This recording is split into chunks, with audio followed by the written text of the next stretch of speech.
Hi, everyone.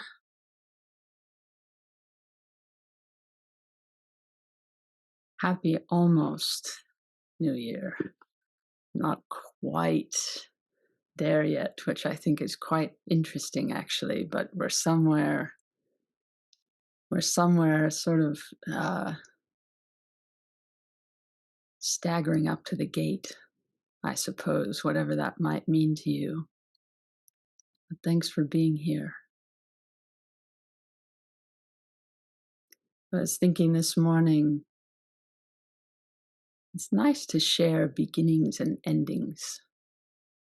Somehow I was thinking, like, even that this often falls on a Sunday. Sunday is such an interesting day because you're kind of soaking in the week that's been and you're readying yourself, or perhaps, I don't know, refusing to ready yourself for whatever the week is ahead. But there's this kind of lazy, spacious quality that can happen, and that feels a bit true for this time of year, December 29th. So I was thinking, remembering as I was kind of watching people's names appear in the waiting room this morning, how I had to get married twice to the same person, thankfully, in a relatively short period of time, because where we were getting officially married, or non-officially married, I guess, was not in our state. And so we chose to go to the city hall, the town hall right at the bottom of New York City for our official, paper marriage. And was an incredible experience because there were countless other people getting married that day, and we didn't know a single soul. And so there's this incredible intimacy of sharing this significant day of your life, and yet it's very unlikely you'll see these people ever again. But there's this Wang Bo, the great Wang Bo, said this wonderful thing about awakening being realizing the silent bond of having all things revealed as oneself or one's own family. And there's this idea, when we come here and sit together in the morning, or when we bring ourselves to these tiny little squares, there's both this distance and this intimacy of just sharing this deep silence. And at least on my wedding day, but it's true of any time. You're in the subway, or you're in a restaurant, or you're in airports. I think are really the very best for this kind of thing. You just see all these people are somehow floating through the world, navigating it just like you're trying to. And there's something, no, especially when humanity as a whole seems somewhat despairing, there's something nice about watching people try to get Starbucks for their kids, or the last time I was in an airport, there was this clear, long-standing friendship between the sandwich maker and one of the employees, and there was this incredible, warmth. And then when I got to the counter, I was clear I was not in the club, but there was something kind of sweet about that, oh, you have to really stick it out here to be one, in with the sandwich maker. So we're in together this morning, so thanks. And so I was thinking, December 29th, I've been noticing the last bit, I've had a pretty quiet holiday season, and there's this very interesting kind of limbo time where the old year, everything that propelled the old year and all the thoughts and ideas and hopes and disappointments and whatever it is starts to fall away. They're not really active anymore. But the new year, with that kind of rush of optimism and possibility and whatever it brings, hasn't quite arrived yet. And it felt like, cheating would be possible Like, there are plenty of New Year's writings, and there are plenty, like, we're close enough. We could have just, celebrated the new year. But it did feel like that would kind of be cheating, especially in Zen, which just says, well, what is it now? Like, what is December 29th before the new year is not here? And one of the things I've been noticing is, this period of time, with any luck, because you're not in all the usual things, your usual ways of thinking about yourself, or what needs doing, or who you are, or what your opinions are, or all these kind of things just start to loosen, maybe just a little bit, maybe a little more than a little bit if you're lucky. And it feels a bit like retreat in that regard, but without the containment, and probably without someone making you meals, unless you're really lucky. But that loosening here, it's been extremely foggy. So there's this kind of dream-like nature that my physical world has been in, and it feels like it's kind of an echo to what the inside nature has been, which is, what am I doing? Or where am I going? Or what's important? Or even who am I? And it's funny because if you ever go to France and you go out to dinner, this is very annoying to Americans, but it's a pretty standard thing that you get, everything's moving along, you get your order taken, and you get service, and you get wine, and everything's quite, and then as soon as you need the check, everyone completely disappears, and you cannot track a waiter down, even if you, bribe someone. And it's anytime I've been with someone from my own culture, they just think this is incredibly rude and annoying, and we're ready to move on to the next thing. But I've come to see that the French, really, they're just letting you enjoy the rest of the evening without feeling like you have to, settle up and get out of here. That you can taste and let settle the meal that you've had and the company that you're in, and let yourself kind of roll out into it. And that felt a little like this time of year. It's so easy to want to reach for the next thing, resolution, or resolutions have been going on only 4,000 years or so. It used to be more about settling your actual debts so that you didn't get in trouble for the year to come. But the aspiration to somehow be better or different or something has been coming for a long time. To go work off the rich French meal that you've just had, instead of just, letting it rest in your tummy. And so in the invitation, I had Ryokan, who was a poet in Japan, and he actually received transmission, so he was no minor poet, but he was a hermit, and one of his favorite things to do was go into the town and play hide and seek with children. This was how he liked to spend the time.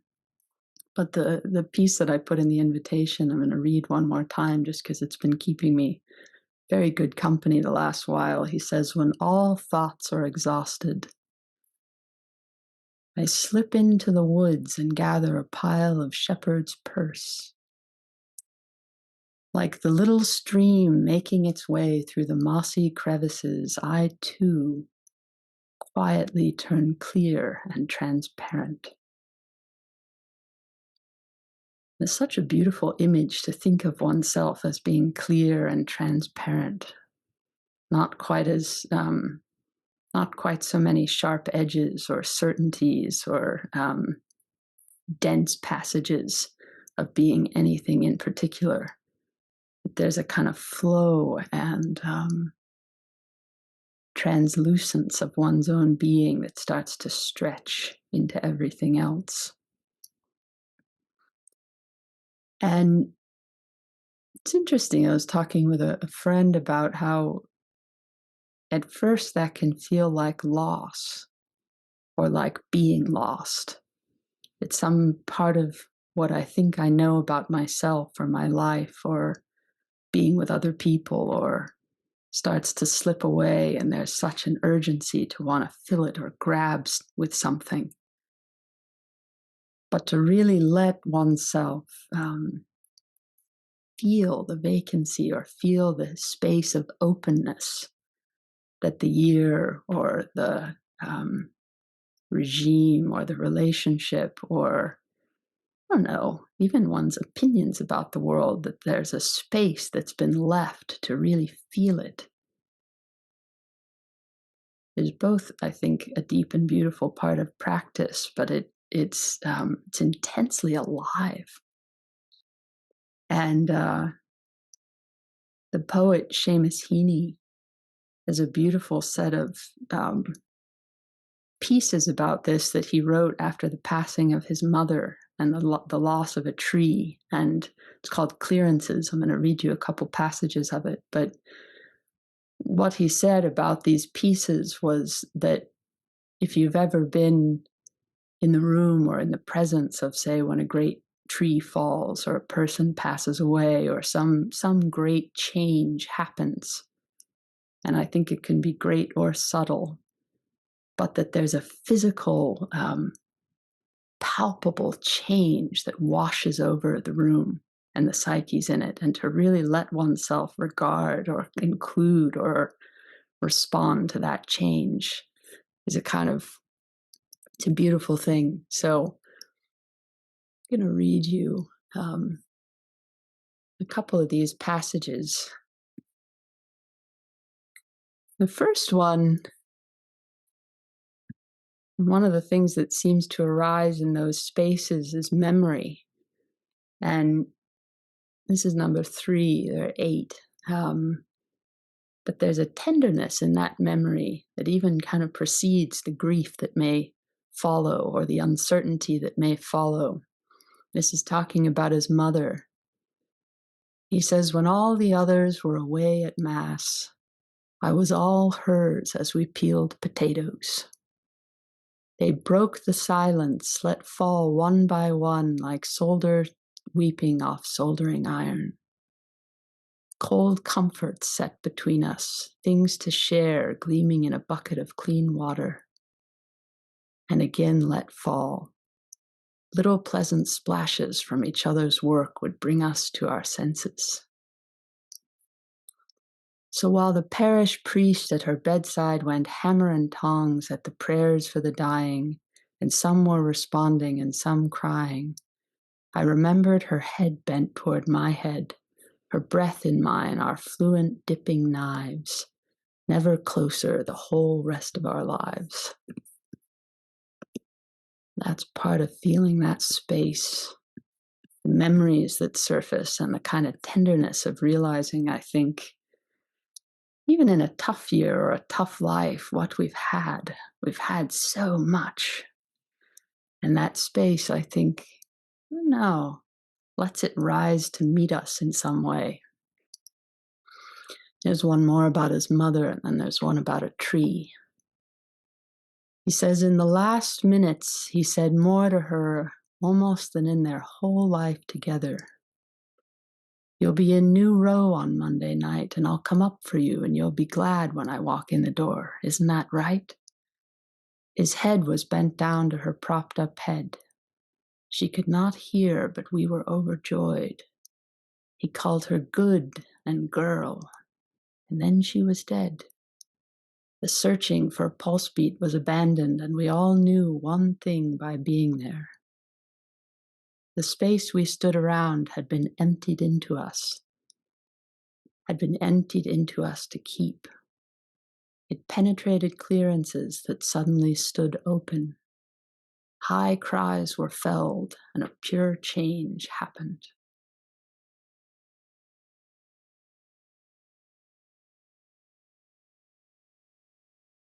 And the last one, this is about a beloved chestnut tree, he said. He says, I thought of walking round and round a space utterly empty, utterly a source where the decked chestnut tree had lost its place in our front hedge above the wallflowers.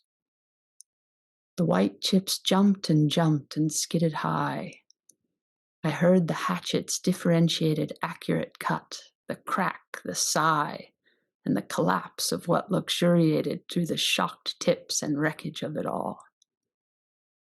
Deep planted and long gone, like Koval chestnut from a jam jar in a hole, its heft and hush had become a bright nowhere, a soul ramifying and forever silent, beyond silence listened for.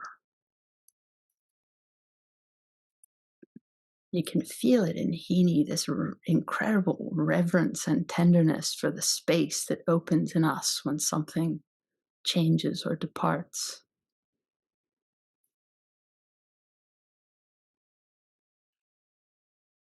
You can feel it now in yourself, wherever the year has left you, whatever questions that arise. I've been watching this, there's a beautiful film. I'm going to the Atacama Desert next month. And there's a beautiful film called Nostalgia for the Light. And one of the things about the Atacama Desert is it's so high. It's, 14,000 feet or something. All these telescopes to watch the cosmos live there. And in this documentary, there's a interview with this astronomer who says his only question is, where do we come from? They search and search and search space for some kind of origin point. And in space, things are always changing. And so their questions, he says, you get a tiny inkling at one bit, and then it's gone, and you have 4 new questions in its place. And so it's this constant abiding with that sense of wonder that comes from uncertainty. And no,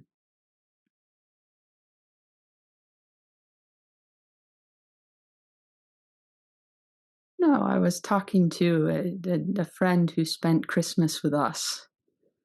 She's an activist, and her job is a kind of certainty about what's needed in the world. And which is fair, but she was saying that in the wake of what's happening now, almost everyone she knows, her entire activist community, has absolutely no idea what to do. And that everything's grown very quiet. All the plans and schemes and ideas and certainties and everything that must be needed has just gone into abeyance for a while.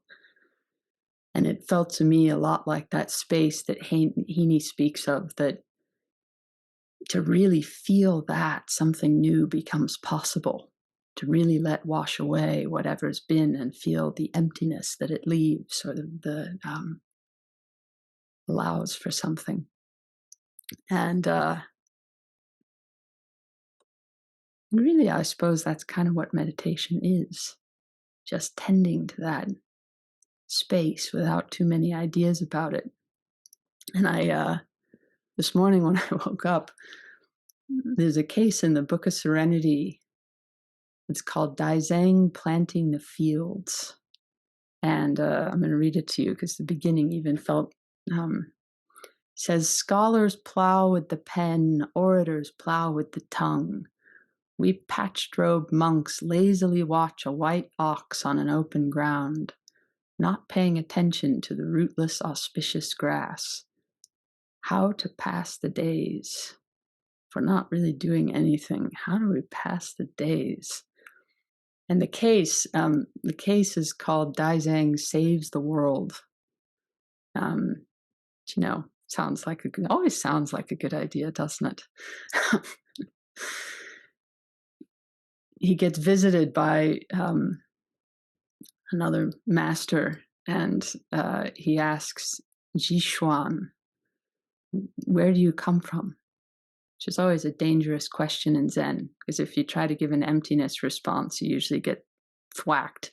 And if you try to give a, down the road response, then usually they say, "Oh, come on, you don't have anything better to say than that." So it's already we're in a dangerous question. But Jishuan says, "I come from the south." And he says, Daizang says, "What's Buddhism like in the south these days?" And Jishuan says, "We take it seriously and talk about it a lot." And Taizeng says, "Well, that's not as good as planting a field and pounding rice to make food." And Jishuan says, "What does that have to do with saving the world?" And Daizeng says, "What are you calling the world?" I think it's such an interesting question. What are you calling the world? And it's true that as soon as we try to stand outside anything, there are plenty of ideas that say I don't know, we're winning or failing, or we're on track or off track, but just that simple kind of tending to what's right here. Somehow that's being part of the world. And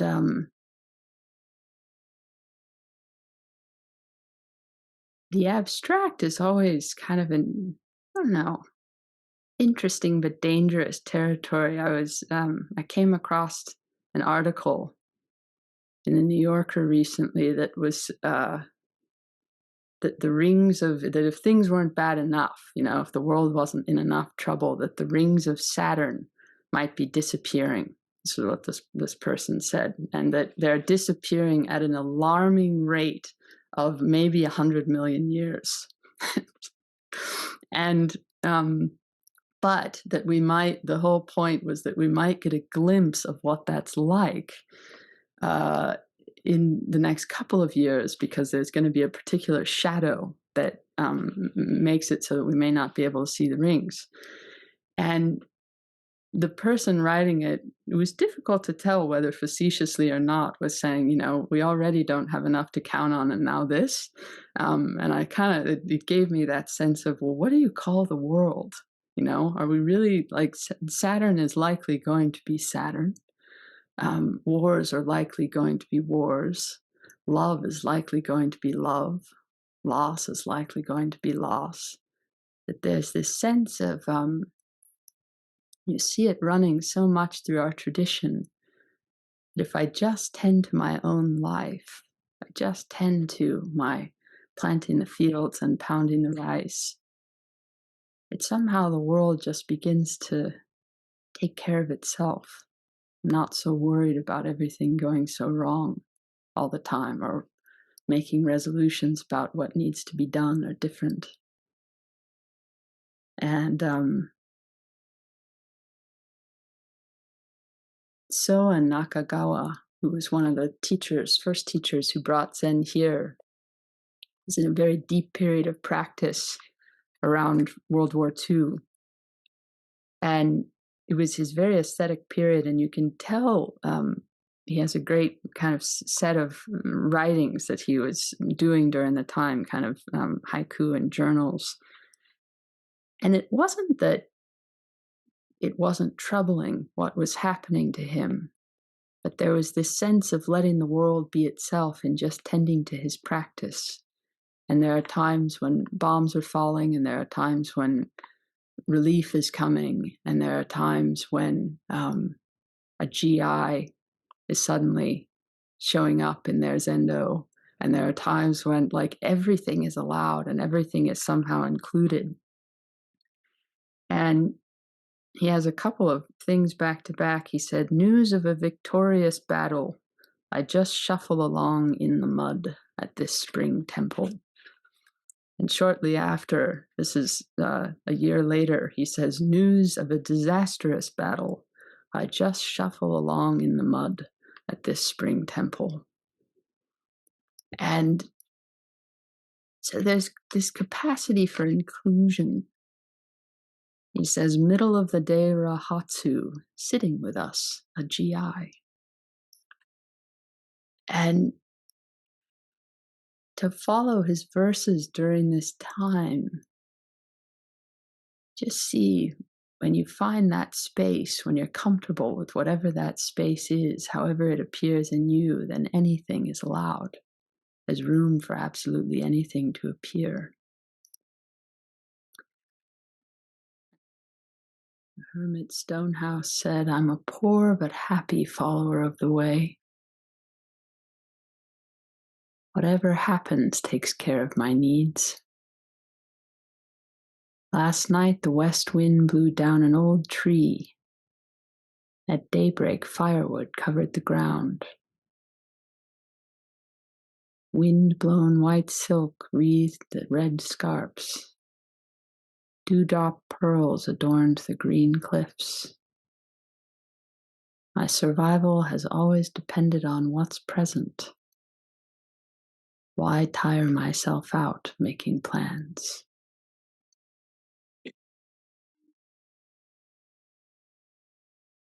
I just want to say a couple more things and then we'll hear from some other folks.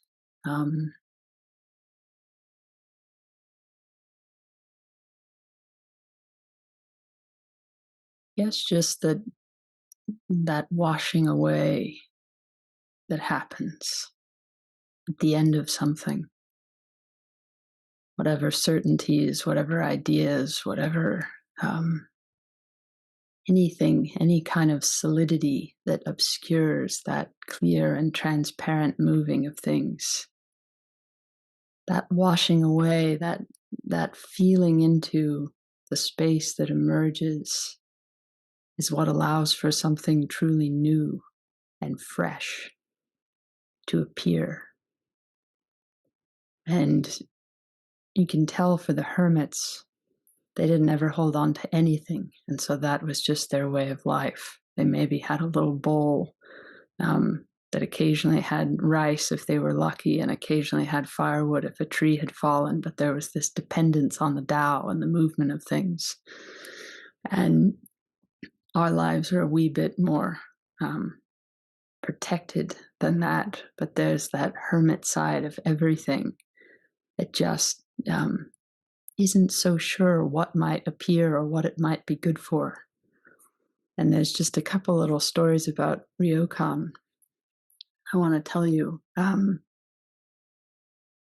The first is that he was very concerned about, he didn't want to talk too much or at people or reprimand people, or he saw speech in that same manner that things would just come and go but didn't take on any special solidity or significance. And apparently his brother said, will you please come visit? My son is just out of control. Will you please come talk to him?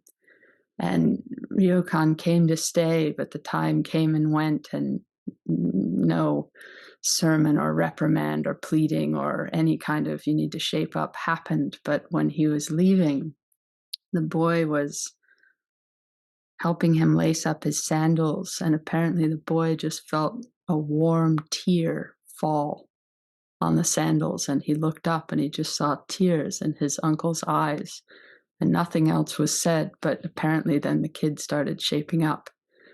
And so this idea of if we're really here and we're not holding on to things or convincing things, or I don't know, trying to keep the rings on Saturn or whatever we're doing, that a response will just appear that will meet the conditions of what is. And the second story just was very telling of him, and it kind of went with this state of mind I'm talking about, but it just really made me laugh, which is that a scholar came to visit him, a very famous scholar, and when the scholar appeared to his hermitage, he was meditating, and the scholar thought, well, I don't want to disturb him, so I'll just wait. But he had to wait like 3 hours. And finally, when Ryokan opened his eyes, he was so happy to see the scholar that they just started talking. And he said, you know what we need? We need some sake. Oh, okay, well, I'll go get us some sake. And he hurried out.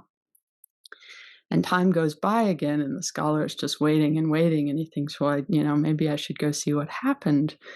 And he goes about 100 yards down the road, and Ryokan's just sitting under a pine, gazing at the moon, and just kind of dreamily. And the scholar says, "Where have you been? I've been waiting for you for another 3 hours, and I thought something terrible." And he said, "You've come just in time. Isn't the moon wonderful?" And the guy says, "Well, yeah, but what about the sake?" And he said, "Oh, the sake, you're right. That's great. Yes, let's go get some sake."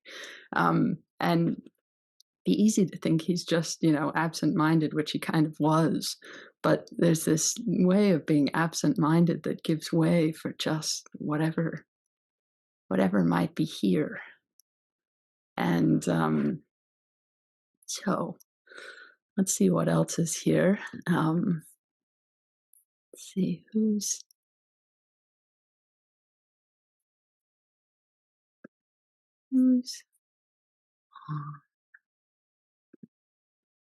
John. Parent, would you like to say anything? Nope.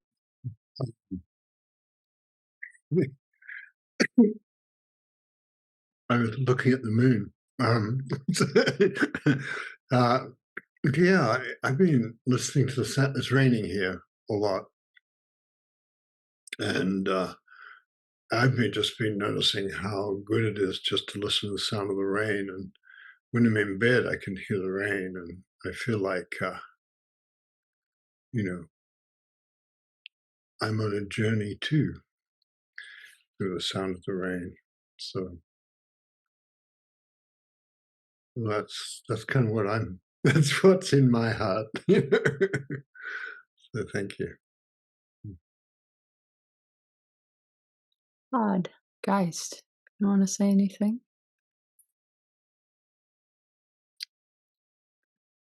Sure. Feeling a bit undone by some of the things you were saying.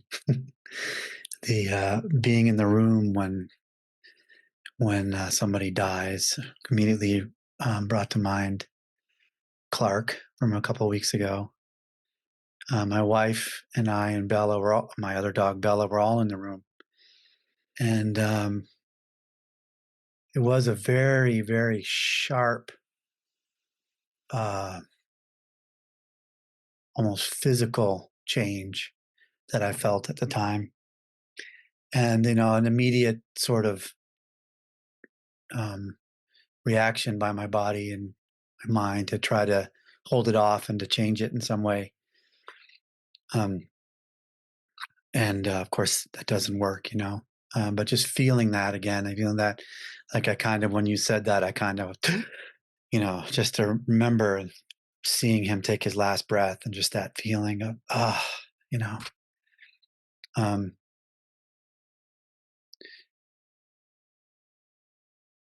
but it also does feel like a release or a loosening.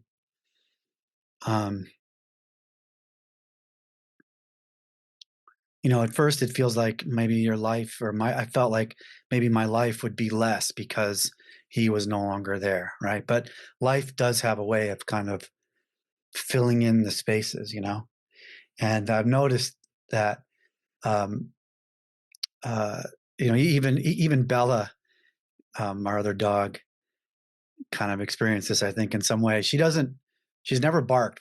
She was found with a metal choke chain embedded in her neck. And so when she was a puppy, she grew up around a metal choke chain. And so she probably never learned to bark as a young dog. So occasionally she would woof, just like kind of woof, when somebody would come to the door, woof. But whenever the gardeners would come to the door, would come to the property and like start their lawnmowers and their leaf blowers and everything, Clark would bark like crazy. And Bella would just kind of prance around and look out the window and kind of woof, woof. But the first time after Clark died, the gardener showed up, and Bella started barking like crazy. Like she barked more in that moment, in those 5 or 10 minutes, than she'd barked in her entire life. It's kind of wild. So she's kind of expanding to fill the space, and I guess I am too. I didn't really put it together. I don't know if I put it together. I don't know if there's anything to explain, but I have noticed that there's a ukulele on my back wall because I'm learning to play the ukulele after just spending so much time here in these rooms and in the Zoom room and at retreat, listening to Amanda play and Jordan play, and just wanting to expand and fill into that space and learn more about the music, which I love so much. And that's been really fun. My fingers are building up calluses and they kind of are numb. But yeah, so that's what I'm feeling. Feeling some still some sadness and some loss, but also just uh, the marvel at how the world just continues on, taking care of itself and taking care of me and taking care of Bella and all of us. So Thanks, Todd. thank you.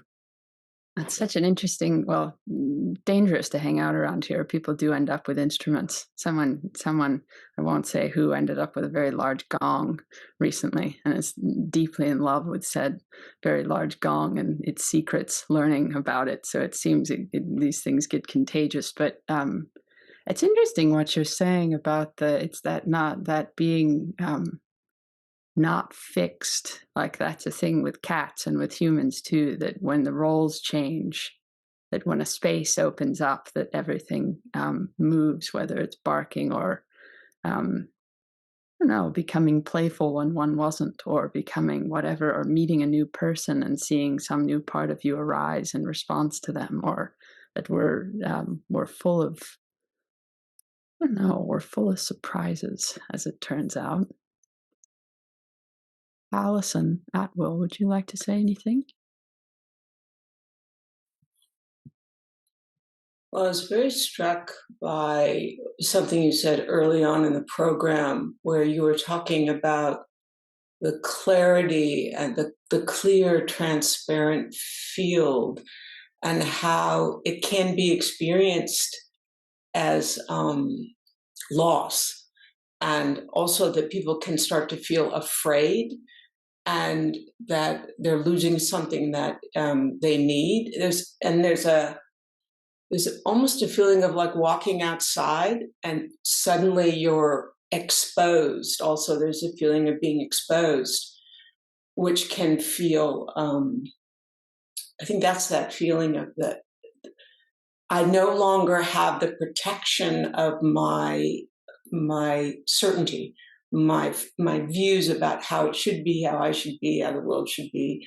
I love the thing about Saturn and its rings, how Saturn, it cannot be losing. I think we need to form a committee for Saturn. And yesterday, and also the way you layered these images of the space between being one of intimacy, that of Seamus Heaney and his mother, and also of the tree, the chestnut tree that had fallen, or Todd's Clark, who has fallen also, and that when it's not yet, nothing yet has come into form, there's this feeling of space and intimacy. The world becomes very intimate. And you feel that also, you were talking about airports, moving through airports or in stores. And yesterday I was in a store called Sonoma Outfitters, I think it's called. And it was that in-between shopping period where also I wasn't really after anything in particular. I didn't really want, I didn't need anything, and I maybe didn't even want anything, but I was in there and wandering around the store and had that feeling of noticing everyone else moving through the store in the space. And it was a small family-owned business, and apparently the parents, who are probably in their, I don't know, around late 60s maybe, they look kind of worn, a bit worn, like the carpet in the place too, so a bit worn. And their son was in there, and he was working there, but he was doing absolutely no work. He was sitting there, standing around, talking to a very attractive blonde employee who was they were very interested in each other, and they were not interested in the customers or working or anything. On and on and on, they chatted away in this sort of quiet tete-a-tete, and the father eventually got annoyed, and he took his son aside and he gave him an assignment to stock some shelves, and he told, and so I hear little bits of the conversation where the son is complaining and the father is saying, well, in my time I stocked shelves for years. And the thing about the wide open space is, as long as I don't take sides, that the father shouldn't be, or the son shouldn't be this lazy, or the father shouldn't be telling his son, constraining him in such a way. And then, so they banter back and forth, and I hear the father say, and make sure that you do not block the aisles with the socks. So I wander around the store. I'm looking for socks now. And I walk over, and of course the son has very deliberately made sure to block aisle to aisle with a stocking, so nobody can get through. And what a marvelous thing it is to be in the universe. And I felt like that was like all the planets around the sun, that there was space and movement around everything, and everything was allowed to be changing into whatever shape it was going to change into. So that's the report from Sonoma Outfitters. Thank you.